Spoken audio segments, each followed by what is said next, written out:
الحمد لله رب العالمين والصلاة والسلام على رسوله الكريم نبينا محمد وعلى آله وأصحابه أجمعين وعلى من تبعه بإحسان إلى يوم الدين أما بعد. மிக்க சகோதர சகோதரிகளே, நற்குணங்கள் தொடர்பான இந்த வகுப்பில் கணவன் மனைவியின் உரிமைகள் பற்றி சில விஷயங்களை நாம் அறிந்து கொள்வோம். சென்ற வகுப்பில் நாம் நிக்காஹுடைய திருமணத்தினுடைய நோக்கம் என்ன, இந்த திருமணம் அல்லது திருமணத்துக்கு பிறகு இந்த திருமண வாழ்க்கை, இதை எப்படி ஒரு நன்மையான காரியமாக வணக்கமாக ஆக்கிக்கொள்வது என்பதை குறித்து பார்த்தோம். அதற்கான வழியை குறித்து தான் இன்று நாம் பேச போகிறோம். திருமண வாழ்க்கையை, ஒட்டுமொத்த திருமண வாழ்க்கையை ஒரு வணக்கமாக, அல்லாஹ்வின் நெருக்கத்தையும் அல்லாஹ்வின் அருளையும் பெற்றுத்தரக்கூடிய ஒரு நன்மையாக மாற்ற வேண்டும் என்று சொன்னால், கணவன் தன்னுடைய கடமைகளை அல்லாஹ்வுக்கு பயந்து சிறப்பாக செய்ய வேண்டும். மனைவி தன்னுடைய கடமைகளை அல்லாஹ்வுக்கு பயந்து சிறப்பாக செய்ய வேண்டும். அல்லாஹ் கணவன் மனைவி மீது விதித்த அந்த கடமைகளை அவர்கள் அல்லாஹ்வுக்கு பயந்து செய்வார்களேயானால் அந்த திருமண வாழ்க்கையும் ஒரு இபாதத்து தான். அந்த வகையில் கணவனுடைய கடமைகள் என்ன, மனைவியுடைய உரிமைகள், மனைவிக்கு அவசியம் அதை ஒரு கணவன் என்ன செய்ய வேண்டும், தர வேண்டும். அத்தகைய உரிமைகள் அல்லது கணவருடைய கடமைகள் என்ன என்று பார்த்தால், முதலாவதாக மனைவியை நன்மையான விதத்தில் நடத்துவது, மனைவியுடன் நல்ல விதத்தில் நடந்து கொள்வது. அல்லாஹ் சுப்ஹானஹு வ தஆலா குர்ஆனில் சொல்கிறான், வஆஷிரூஹுன்ன பில் மஅரூஃப், மனைவியோடு நன்மையான விதத்தில் நடந்து கொள்ளுங்கள். நபிகள் நாயகம் ஸல்லல்லாஹு அலைஹி வஸல்லம் அவர்கள் சொல்கிறார்கள், ഖൈറുക്കും ഖൈറുക്കും லிஅஹ்லி, உங்களில் சிறந்தவர் யாரெனில் யார் தன் மனைவிக்கு சிறந்த கணவராக இருக்கிறாரோ அவர்தான் சமூகத்திலும் உண்மையில் சிறந்தவர். வஅன ഖൈറുக்கும் லிஅஹ்லி, நான் என்னுடைய மனைவிக்கு ஒரு சிறந்த கணவராக இருக்கிறேன் என்று நபி ஸல்லல்லாஹு அலைஹி வஸல்லம் அவர்கள் தன்னுடைய உதாரணத்தை சொல்கிறார். அன்பானவர்களை, மனைவியை நல்ல விதத்தில் பார்த்து கொள்ள வேண்டும். மனைவியோடு பேசும் பொழுது, மனைவியோடு வாழும் பொழுது, எந்த விஷயமாக இருந்தாலும் சரி, நன்மையான விதத்தில் மனைவி விஷயத்தில் நடந்து கொள்வது. தாய் தந்தை இடத்தில் ஒரு மகளாக இருக்கும் பொழுது எப்படியெல்லாம் செல்லமாக வளர்த்திருப்பார்கள். கணவரிடத்தில் வந்ததும் என்ன வேலைக்காரியாகவா வாழ வேண்டும்? கிடையாது. கணவருடைய வீட்டில் வந்து விட்டால் அந்த வீட்டுக்கு அவள்தான் ஒரு ராணி. அப்படிதான் ஒரு கணவர் மனைவியை வைக்க வேண்டும். இஸ்லாமும் அதுதான் சொல்கிறது. நபிகள் நாயகம் ஸல்லல்லாஹு அலைஹி வஸல்லம் அவருடைய வாழ்க்கையில் இதற்கு ஏராளமான உதாரணங்கள் உண்டு.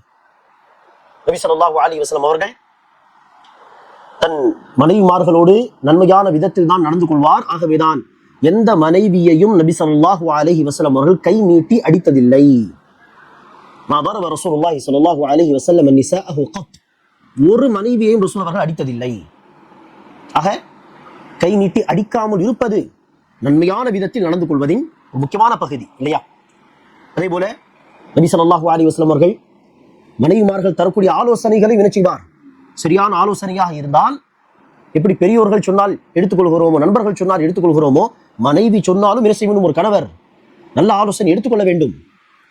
இது மனைவி விஷயத்தில் நீங்கள் நன்மையாக நடந்து கொள்வதின் ஒரு ஆதாரம். ஒரு வேலைக்காரி மாதிரி நீங்கள் பார்க்கவில்லை, மாறாக ஒரு தோழியாக, ஒரு லைஃப் பார்ட்னராக பார்க்கிறீர்கள் என்று அர்த்தம்.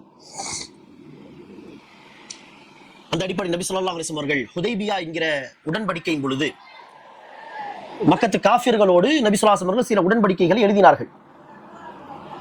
அந்த சில உடன்படிக்கைகள், அந்த உடன்படிக்கையில் வந்த சில பாயிண்ட்ஸ் முஸ்லிம்களுக்கு எதிராகவும் இருந்தது. ஆனால் நபி ஸல்லல்லாஹு அலைஹி வஸல்லம் அவர்களுக்கு ஒரு நம்பிக்கை, சில பாயிண்ட்ஸ் நமக்கு எதிராக இருந்தாலும் இந்த உடன்படிக்கையில் அது அந்த காஃபிர்களுக்கு சாதகமாக இருப்பது போல் இருந்தாலும், பின்னால் இவர்கள் கண்டிப்பாக தன்னுடைய இந்த உடன்படிக்கையை மீறுவார்கள், அடுத்து அவர்களை எதிர்த்து நிற்பதற்கு நமக்கு ஒரு பெரிய பலம் கிடைக்கும் என்று ரசூலுக்கு ஒரு நம்பிக்கை. ஆக ரசூல் நினைச்சார்கள், சரி ஓகே என்று சொல்லி அந்த உடன்படிக்கையை எழுத சொன்னார்கள்.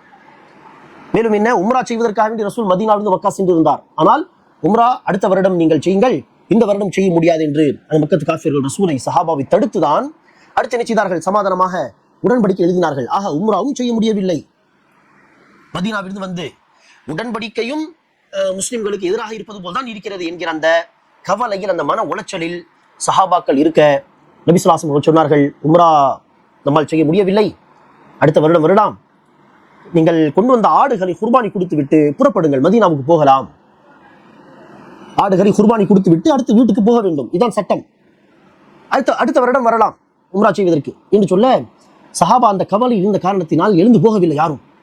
நபி ஸல்லல்லாஹு அலைஹி வஸல்லம் அவர்கள் கோபப்பட்டார்கள். ஆடுகளை அறுத்து விட்டு போகலாம் என்று சொல்கிறேன், யாரும் எழுந்து போக மாட்டீர்களா என்று ரசூல் அவர்கள் கோபப்பட்டு பேச, அப்போது பயணத்தில் ரசூலுடைய மனைவி இருந்தார்கள், உம்மு சலமா. அவர்கள் வந்து ரசூலை அழைத்து சொன்னார்கள், யார் ரசூலல்லாஹ், தனியாக நான் பேச வேண்டும். ரசூலை அழைத்து சென்றவர்கள் சொன்னார்கள், யார் ரசூலல்லாஹ், ஒன்று மதீனாவிலிருந்து வந்த உம்ரா செய்வதற்கானால் உம்ரா செய்ய முடியவில்லை என்கிற அந்த கவலையில் இருக்கிறார்கள் சஹாபாக்கள். இரண்டாவது, இந்த உடன்படிக்கை முஸ்லிம்களுக்கு எதிராக இருப்பது போல் அந்த கவலை இருக்கும் காரணத்தினால் அவர்கள் எழுந்து போகாமல் இருக்கலாம். ஆக நீங்கள் தன்னுடைய ஆட்டை அறுத்து பலியிடுவதாக நீங்கள் செயல்முறையில் காட்டினால் அதை பார்த்தவர்கள் எழுந்து சென்று விடுவார்கள் நிச்சயமாக என்று சொல்ல, சரி என்று சொல்லி உம்மு சலமா மனைவி அவர்கள் சொன்னது போல் நபி ஸல்லல்லாஹு அலைஹி வஸல்லம் அவர்கள் சஹாபாக்கள் பார்க்கும் விதத்தில் ஆடை அறுத்தார்கள். தன்னுடைய ஆட்டை அதை பார்த்ததும் சஹாபாக்கள் விரைந்து சென்று தன்னுடைய ஆடுகளை அறுத்து மதீனாவுக்கு புறப்பட்டார்கள். ஆக ஆலோசனை ஏற்பது, ஒரு லைஃப் பார்ட்னராக பார்ப்பது, மதிப்பது, கண்ணியமான விதத்தில் அவர்களை நடத்துவது, அன்பு செலுத்துவது, நேரம் கொடுத்து பேசுவது. நபி ஸல்லல்லாஹு அலைஹி வஸல்லம் அவர்கள் இஷா தொழுகைக்கு பிறகு பேசுவதை வெறுப்பார் என்று ஹதீஸில் வந்திருக்கிறது.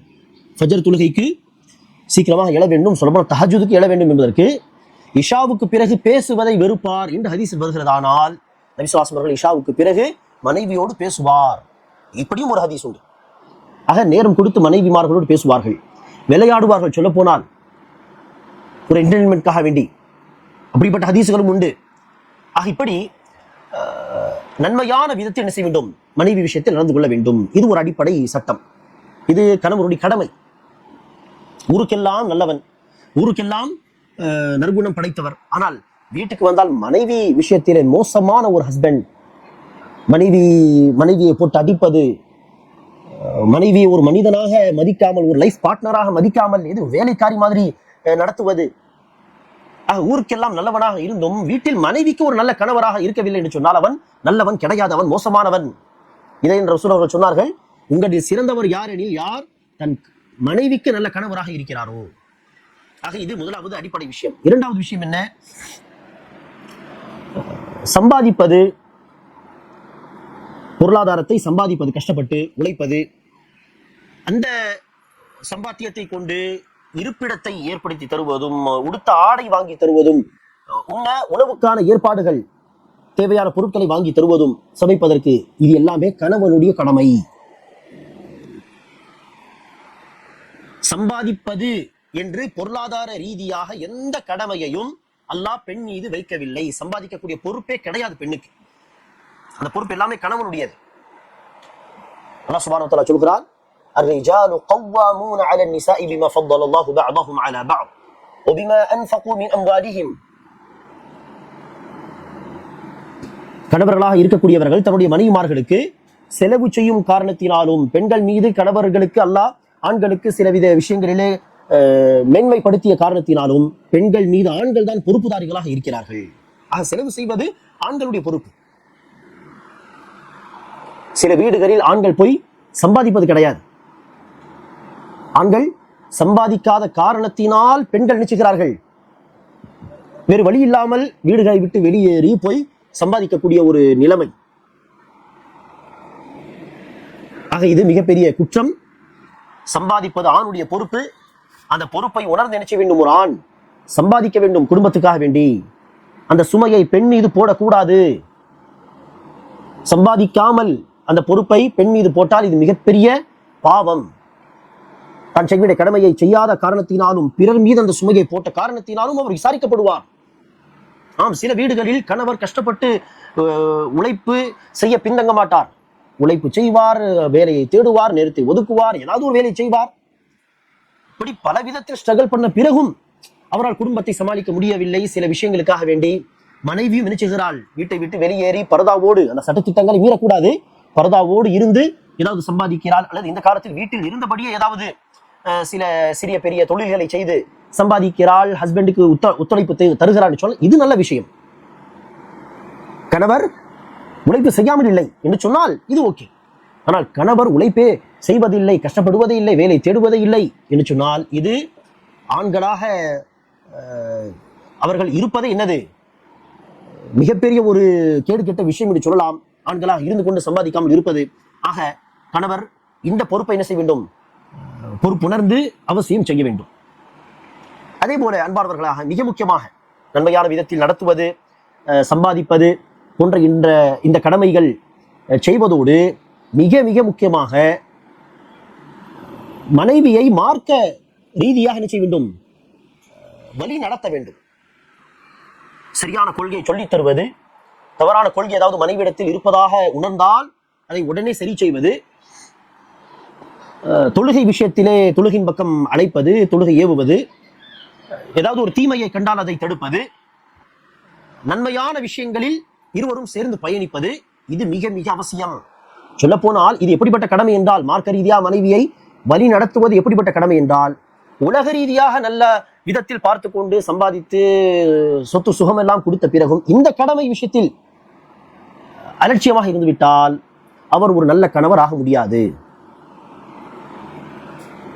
காரணம், மறுமை ரீதியாக ஒரு பெண்ணை, தன்னுடைய மனைவியை சொர்க்கவாசியாக ஆக்க முயற்சிப்பது, இதுதான் அந்த மனைவிக்கு செய்யக்கூடிய, கணவர் செய்யக்கூடிய மிகப்பெரிய நன்மை. அடுத்துதான் சம்பாதிப்பது, நகநட்டு எல்லாமே அடுத்துதான். மிகப்பெரிய நன்மை சொர்க்கவாசி பெண்ணாக ஆக்கிவிட்டார். இதுதான் மிகப்பெரிய நன்மை. அந்த விதத்தில் தான் அல்லாஹ் சுப்ஹானஹு வ தஆலா குர்ஆனிலே சொல்கிறான், மனைவி மாறு செய்தால், மார்க்கத்துக்கு முரணான விஷயங்கள் செய்தால், கணவருக்கு மாறு செய்தால் என்ன செய்யுங்கள்? ஃபஇதுஹுன்ன, உபதேசம் செய்யுங்கள். அல்லாஹ் அட்வைஸ் செய்யும்படி கட்டளையிடுகிறான். அதே போல நபி ஸல்லல்லாஹு அலைஹி வஸல்லம் வாழ்க்கையில் இருந்து பல உதாரணங்கள் உண்டு. ஒரு முறை ஆயிஷா ரலியல்லாஹு அன்ஹா ரசூல் முன்னிலையில் ரசூலுடைய இன்னொரு மனைவி சஃபியா ரலியல்லாஹு அன்ஹா அவர்களை குறித்து புறம் பேசும் விதத்திலே சில வார்த்தைகளை சொல்லிவிட்டார்.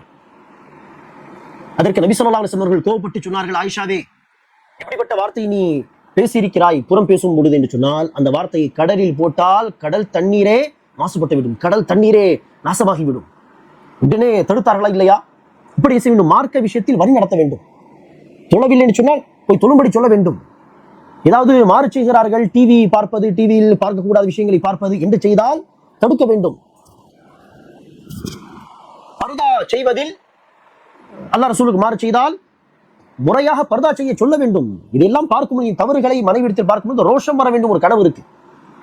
இல்லை என்று சொன்னால் என்னதான் உலக ரீதியாக நல்ல விதத்தில் மனைவியை பார்த்து கொண்டாலும் அவர் என்ன செய்யவில்லை? மனைவிக்கு அடிப்படையாக செய்ய வேண்டிய ஒரு கடமையே செய்யவில்லை, தவறிவிட்டார் என்று அர்த்தம்.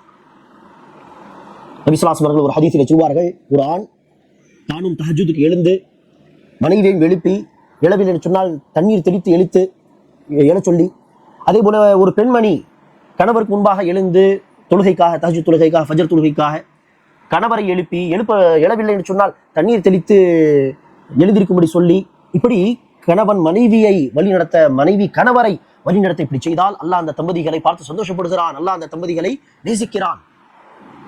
ஆக நன்மையான விஷயத்தில் செய்ய வேண்டும், சேர்ந்து பயணிக்க வேண்டும், சரியான கொள்கையில் பயணிக்க வேண்டும், தொழுகையை நிலைநாட்ட வேண்டும், இருவரும் மார்க்க சட்டத்திட்டங்களை பேணி நடக்க வேண்டும். இப்படி செய்தால் அவர் ஒரு சிறந்த கணவராக கருதப்படுவார்.